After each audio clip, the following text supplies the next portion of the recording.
Thank you. Kevin. Jonathan, thank you. Here to react is Marco Aponte Moreno, professor of clinical management and international negotiations at the University of Southern California. Professor, what do you think happens here next, especially as we try to unpack the early hours after this momentous day? Where do we go from here?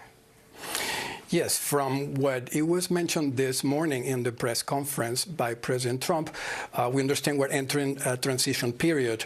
The U.S. will play a major role in this transition period. The president used the sentence that we're going to run the country, meaning during the transition period.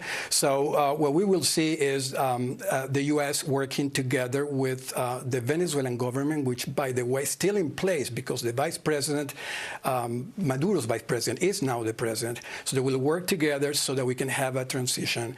It is important to mention that we had an election, a presidential election in 2024, and Maduro, of course, lost. 60% of the people voted for the opposition candidate, and he didn't respect it, of course. So ideally, after the transition, we will have that government in place, which represents the voice of the people.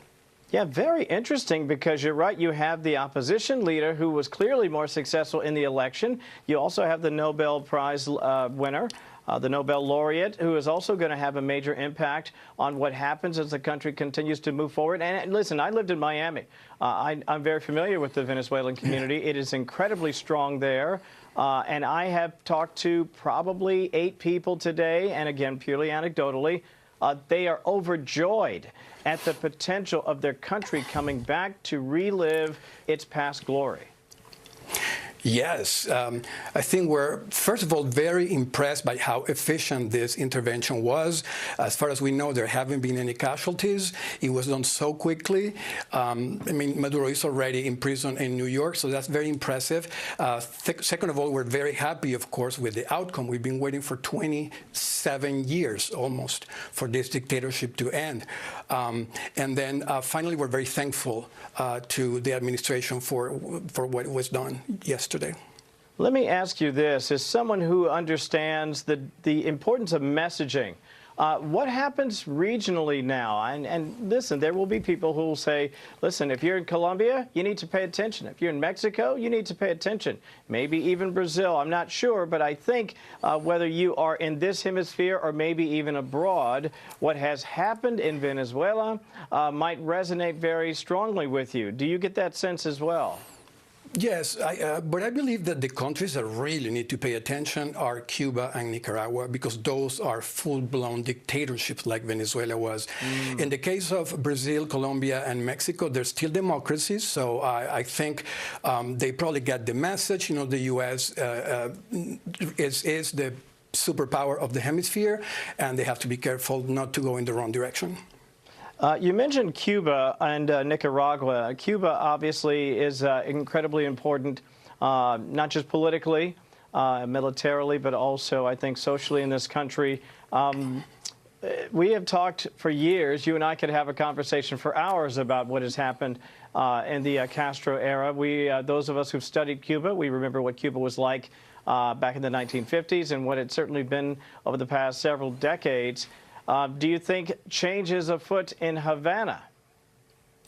Yes, I believe Venezuela is the beginning for a larger change in the hemisphere that is going to include Cuba and Nicaragua. As soon as Hugo Chavez got to power, who was the predecessor of Maduro, the links between Venezuela and Cuba became really strong. And actually, many people consider that we have been a colony of Cuba for many years because they've been controlling the government and the economy.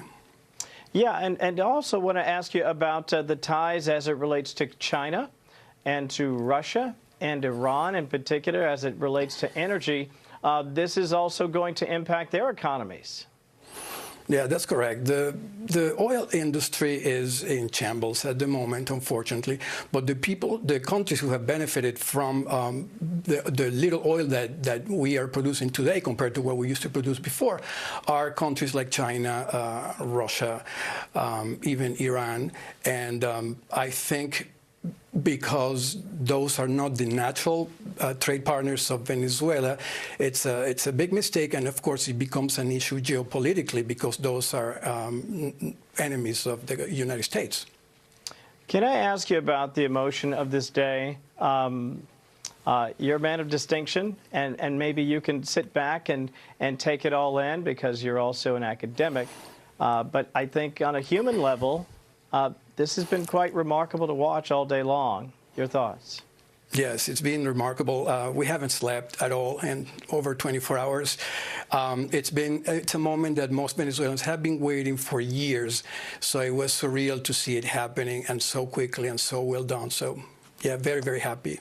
Did you talk to any family members or friends? What can you tell us about that? I did, yeah. People are very careful. They don't want to go out because, they're careful. It's a very unusual situation, but they're extremely happy. The majority of Venezuelans are happy and can't wait for this transition to unfold and then to finally happen and then go back to what the country that it used to be, because this used to be the most prosperous country in Latin America before. Yeah, and I think people don't realize that. They see these stories, Professor, and frankly, they're just like, well, let's hope that they can figure it out. They had it figured out for an awful long time. Those of us who've studied Venezuela can tell you that country was doing incredibly well before these leaders, these despots, took over. That's right. That's right. Venezuela nationalized its oil industry in 1976, in January. That's 50 years ago. At the time, the American companies that were in place were compensated in a fair way after negotiating their agreements. The assets were sold to the Venezuelan government, to the Venezuelan company, and it was a functioning industry. We still had the connections with the American companies that acted as suppliers. But then when Chavez came to power in 2013, then he expropriated these companies that were the suppliers operating in Venezuela. And when President Trump talks about we're going to get the money that was stolen from us back and the assets that were stolen from us back, that's what he's referring to the expropriations that happened during Chavez in 2013 and 14. This is a very useful conversation, I think, for people who are unfamiliar with what has happened previously. By the way, I should point out, in terms of oil reserves, Venezuela's got it going on, my friend. Yes, the largest oil reserves in the world. Yeah, and it's a massive number, even far exceeding Saudi Arabia. By the way, we're looking at pictures of the deposed leader of Nicaragua, or make that Venezuela, Nicolás Maduro, it looks like he's being ushered in there. These are pictures from earlier. Even looking at those pictures, pretty incredible, wouldn't you say? Yes, very, very incredible. A historic moment for us, yeah. Thank you. Yeah, and of course, I don't want to forget his wife is also in custody. Listen, Professor Aponte Moreno, it's an honor to chat with you. I know it's a great day.